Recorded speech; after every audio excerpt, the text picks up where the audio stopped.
untuk memecah kurung buka itu sebagai apa sih, H1, H2, H3 itu sebagai apa, terus di dalam kurung itu ada halo dunia itu sebagai apa, yang nanti diterjemahkan, kemudian komputer mengerti, oh ini maksudnya kita disuruh untuk menampilkan halo dunia dengan ukuran teks sebesar H1.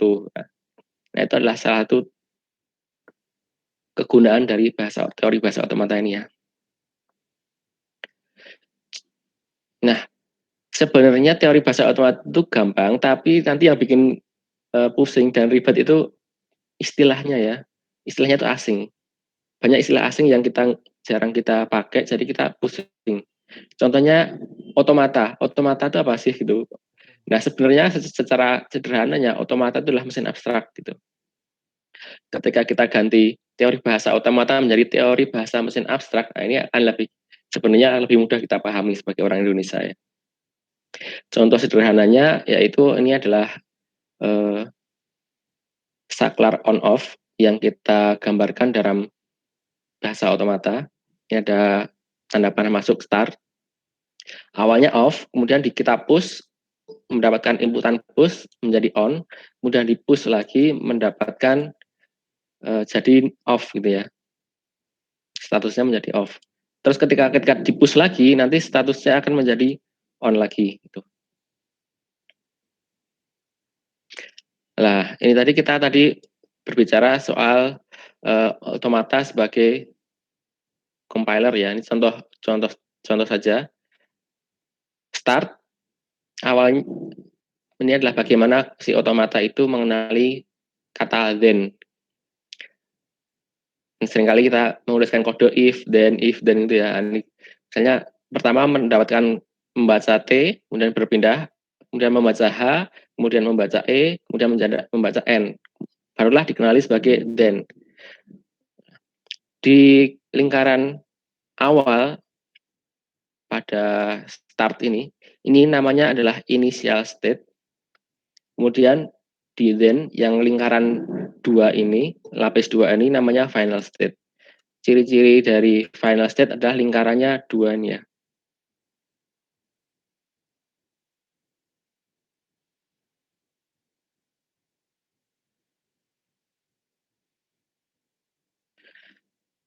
Nah, teori bahasa otomata secara garis besar nantinya dari awal hingga UAS nanti mempelajari konsep komputasi, mengulang sedikit matematika dasar untuk teori otomata, kemudian masuk ke teori bahasa yang namanya hierarki Chomsky ini ya. Hierarki Chomsky ini. Nah, teori bahasa hierarki Chomsky ini itu terdiri dari 4 tipe. Yang dari bawah ya, tipe 0, tipe 1, tipe 2, tipe 3. Nah, nanti dalam 1 semester ini kita akan belajar keempat tipe bahasa ini, namun dibalik dari tipe 3 dulu, baru ke tipe 2, ke tipe 1. Ke tipe 1 sepertinya tidak diajarkan di kuliah ini, langsung ke tipe 0. Nah, untuk sebelum UTS, targetnya kita belajar seluruh dari tipe 3 ini ya. Untuk tipe 2 dan tipe 0 nanti dipelajari bersama Bu Uyun setelah UTS. Tipe 3, sebelumnya, apa sih yang membedakan tipe 3, tipe 2, tipe 1, tipe 0? Secara garis besar yang membedakan adalah aturan bahasanya. Tipe 3 memiliki aturan lebih kompleks, lebih banyak, bukan lebih banyak daripada tipe 2. Nanti tipe 0 makin nggak ada aturan. Gitu. Nah, tipe 3 itu memiliki tata bahasa namanya ekspresi reguler. Kemudian mesin otomata yang digunakan namanya finite state automata. Finite artinya apa? Terbatas ya. Berhingga. Berhingga, benar sekali.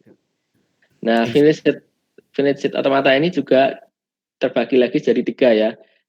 Non-deterministic finite automata, deterministic finite automata, dan NFA dengan eMove. Ini yang kita pelajari di UTS, sebelum UTS.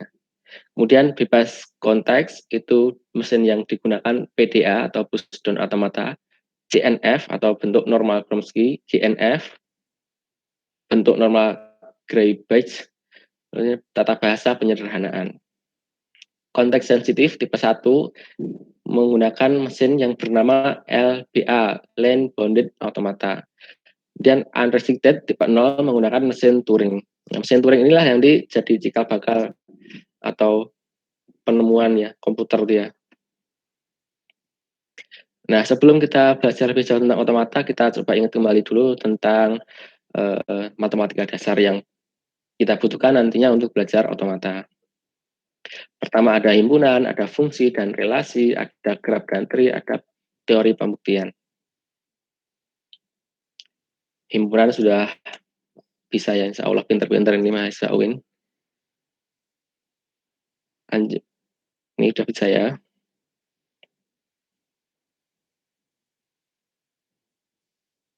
Nah, coba ini dulu lah. Coba ingat kembali ya, apa bedanya fungsi dengan relasi?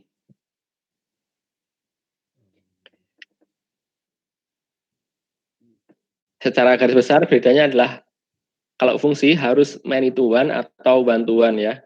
Kalau relasi boleh one to many atau many to many relasinya ya. Fungsi dan relasi itu sama-sama relasi. Kalau fungsi ada aturan khusus yaitu harus many to one atau one to one. Kalau relasi bisa one to many dan many to many. Oh ya. Ya, gitu. Ekuivalensi juga salah satu relasi ini. Kemudian graph, ini yang juga agak sedikit banyak kita gunakan nanti di teori bahasa otomata ya. Dalam graph itu ada yang namanya vertex, ada yang namanya edge ya. Vertex kita simbolkan sebagai V dan edge kita sebutkan sebagai E ini ya. Setiap edge adalah pasangan dari vertex. Kenapa? Karena edge ini menghubungkan dua vertex ya. Nah, kalau kita gambarkan ini ya, vertex ini adalah yang lingkaran, kemudian edge ini adalah garis yang menghubungkan dari kedua lingkaran ini.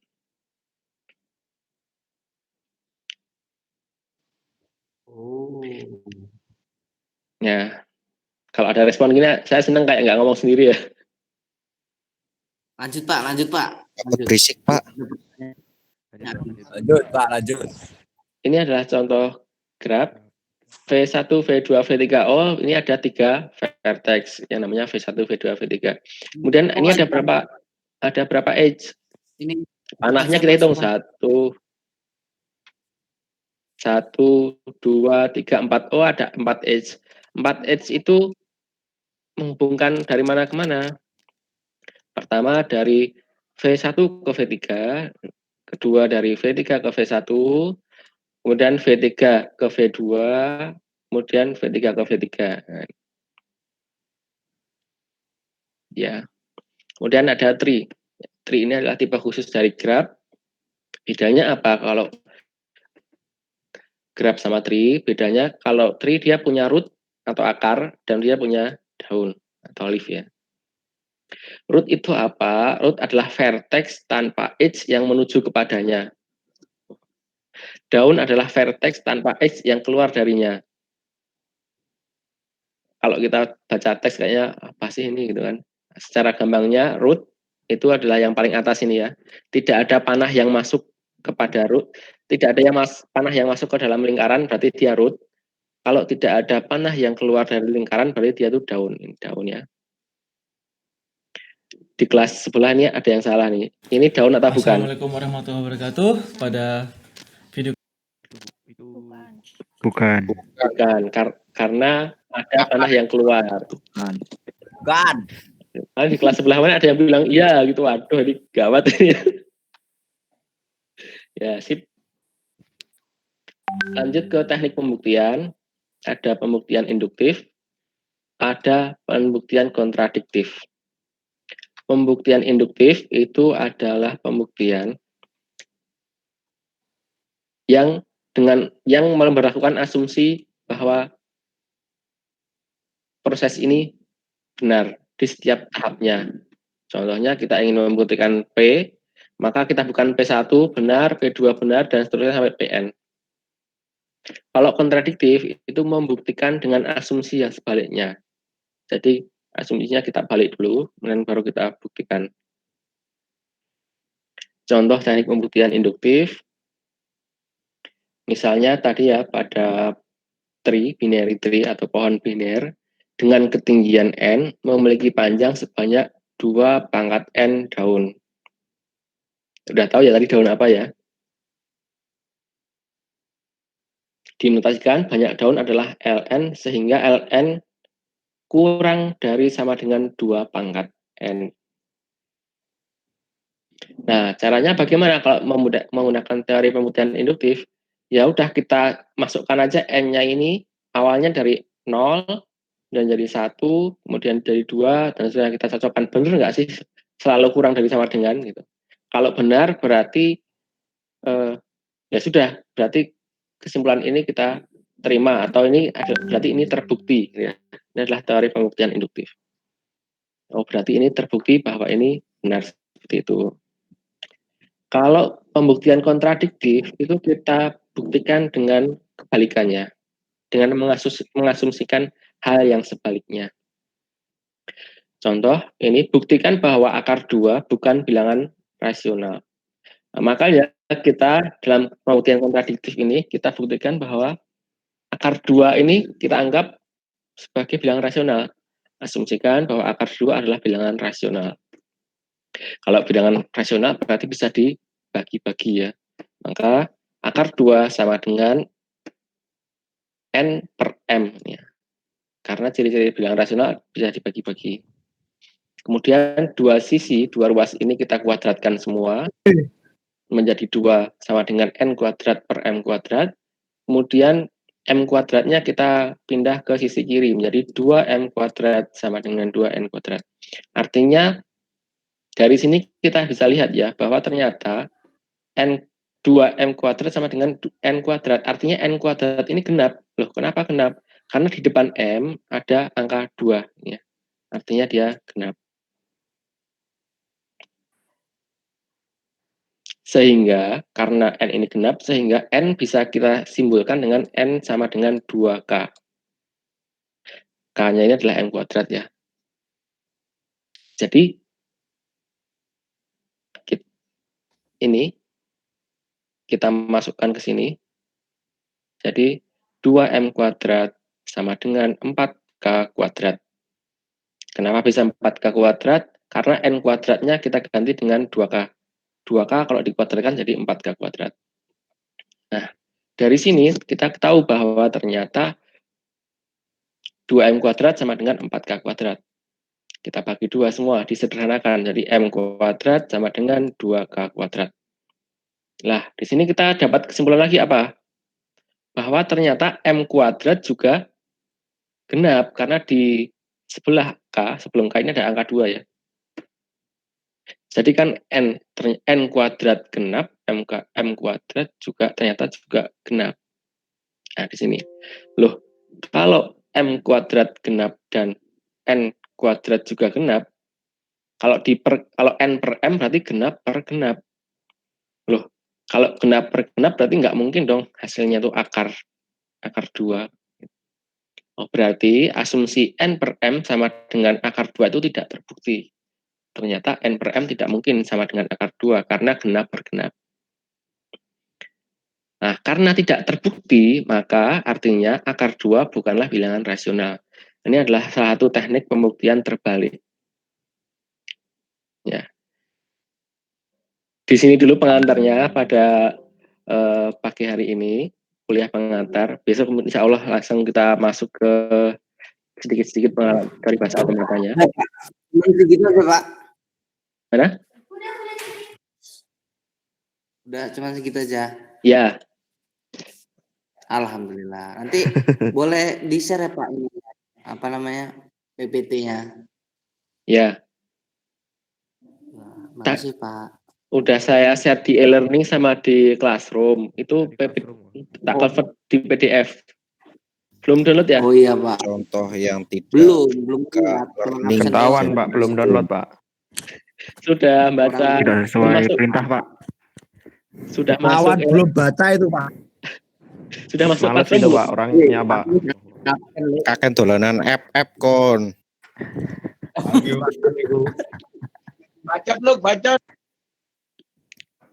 Hehehe. selanjutnya akan saya gunakan ini untuk kesepakatan ya. Jadi sebenarnya kan dari rektorat ada aturan bahwa tidak boleh sering-sering live streaming gini ya. Tapi ini tuh mata kuliah yang lumayan agak sulit nanti ke depannya ya. Nanti ke depannya tuh akan agak sedikit kompleks. Jadi sebenarnya lebih enak kalau dijelaskan di coret-coret papan tulis atau pakai slide gitu. Jadi kalau membaca sendiri tuh kayaknya akan sulit belajar kayak gini nanti ke depannya. Nah, nanti kalau dengan kelas sebelah, saya yang kelas kemarin itu saya udah bersepakat dengan teman-teman ya. Artinya acara live streaming seperti ini akan ada ke depannya, tapi tidak wajib. Tidak masuk dalam komponen presensi gitu. Jadi untuk presensi silahkan cukup komen di e-learning. Nanti akan saya untuk memenuhi kewajiban saya sebagai dosen untuk menjelaskan ini, saya akan menjelaskan seperti ini. Tapi ini silahkan boleh ikut, boleh tidak. Kan kemarin saya pernah di WA satu mahasiswa ya, nggak tahu dari mana. Pak, saya nggak bisa kalau streaming seperti ini karena saya di pelosok gitu. Oh ya udah nggak apa, nanti kita pikirkan caranya gimana biar bisa belajar. Gitu. Di sini ada yang keberatan kalau streaming seperti ini? Tidak, Pak. Saya tidak, Pak. Tidak. Saya tidak, Pak. Yang ikut aja, Pak. Ya, terima kasih. Begitu ya, atau ada yang ditanyakan lagi nggak sebelum kita tutup? Itu yang referensinya tuh ada e-booknya nggak, Pak? Yang gratis. Oh, nanti tak.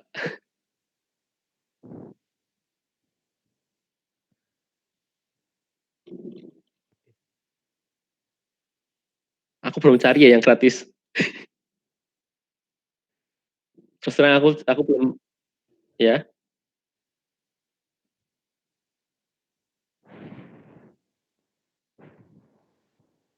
Oh ya, ya. Oke ya, saya udah nyoba nyari di YouTube dan udah ada yang penjelasannya menurut saya lumayan bagus. Nanti akan saya share di Classroom aja ya. Link YouTube-nya akan saya share di Classroom ya, bukan di Learning ya. Oh ya, Pak. Soalnya nggak enak kalau tak share di Learning, nggak enak aku. Nanti off the record saya share linknya di YouTube-nya di Google Classroom. Ada yang belum join Google Classroom? Udah semua ya? Sudah, Pak. Ya. Sudah, Pak. Sudah. Ya. Alhamdulillah, kita akhiri dulu sampai di sini.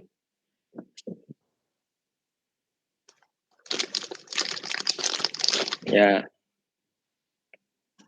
Ada pertanyaan lagi? Nggak ada? Saya tidak, Pak.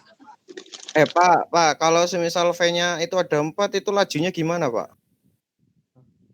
Nah, itu tergantung dengan kebutuhan. Nanti mesin itu gunanya buat apa?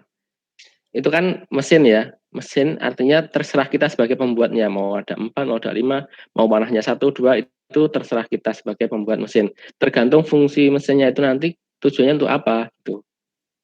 Itu tadi hanya sebatas contoh aja.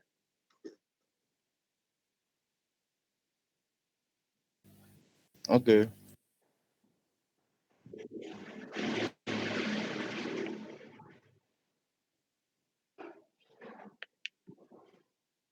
Oke, kalau tidak ada pertanyaan kita akhiri.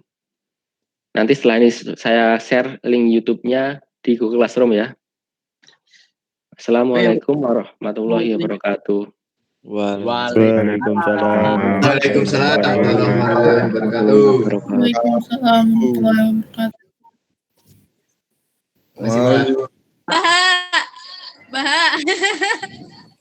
Mbak rapat, ayo siang ini, ayo. Masih ada nggak, Bang?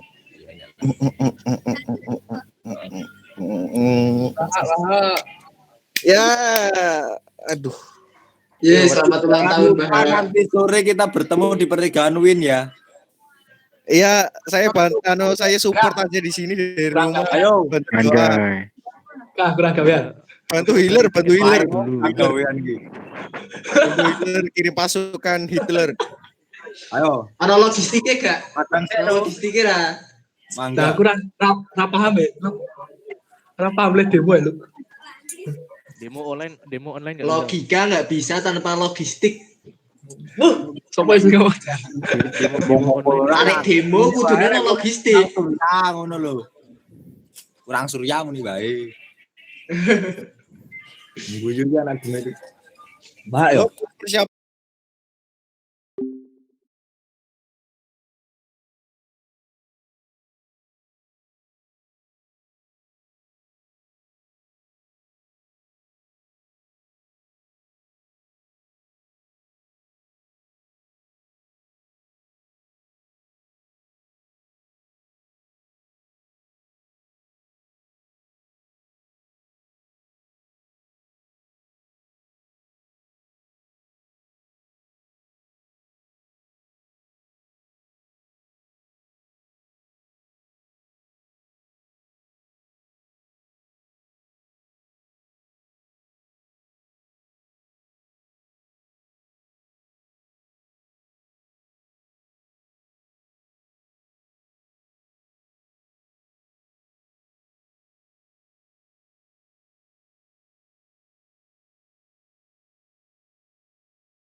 Video kali ini cuma sekedar video tanggapan atas pretest yang telah Anda lakukan. Sekalian video perkenalan dari saya.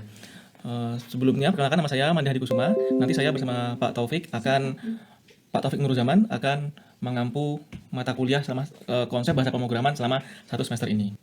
Tanggapan dari pretest yang telah Anda lakukan. Di sini tanggapannya cuma baru 26 orang, ya ada 2 orang yang belum memberikan tanggapan, sepertinya dari angkatan yang 17 dan 16, kakak-kakak tingkat Anda. Oke, dari tanggapan yang sudah saya terima, di sini saya memberikan jenis ide apa yang Anda biasa gunakan. Ternyata Visual Studio tidak, Eclipse tidak begitu populer, Visual Studio dan Sublime juga tidak begitu populer. Rata-rata yang populer NetBeans dan Android Studio, jadi programming Java sama programming untuk Android. Oke. Sebenarnya untuk Eclipse tidak begitu populer, Visual Studio dan Sublime juga tidak begitu populer.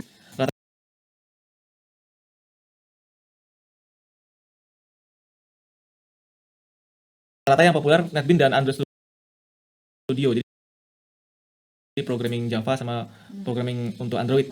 Oke. Sebenarnya untuk coding lib sendiri itu cukup pakai Notepad++ atau Sublime sudah cukup. Nah, yang penting asal kita tahu bagaimana cara mengcompile programnya, mengcompile yang paling cepat. Nah, berikutnya apakah mengcompile programnya pakai Notepad++ atau Sublime sudah cukup. Nah, yang penting asal kita tahu bagaimana cara mengcompile programnya. Notepad++ atau Sublime sudah cukup. Nah, yang penting asal kita tahu bagaimana cara mengcompile programnya, mengcompile yang paling cepat. Nah, berikutnya apakah Anda sudah terbiasa menggunakan command line pada Windows atau Linux? Di sini ternyata tidak semua terbiasa menggunakan command line. Mungkin bisa, tapi belum terbiasa saja. Nah, di sini tidak ada 18. Memang kalau untuk proses compile menggunakan libs, salah satunya yang kalau mau cepat bisa menggunakan command line. Jadi nanti menggunakan libs, salah satunya yang kalau mau cepat bisa menggunakan command line. Jadi nanti kedepannya sering-sering memfamiliarkan diri menggunakan command line-nya. Perintahnya juga tidak susah, mudah. Biasanya yang bingung itu pindah ke folder lokasi tempat aplikasinya disimpan atau tempat kode programnya disimpan. Biasanya cuma gitu. Ya, begitu saja review singkat pretest dari saya, sekalian juga sebagai salam perkenalan. Untuk materi berikutnya akan saya upload pada jam yang telah ditentukan. Nah, silakan mengerjakan tugas yang telah diberikan. Terima kasih atas perhatian yang telah diberikan. Tetap semangat dan selamat belajar. Wassalamualaikum warahmatullahi wabarakatuh.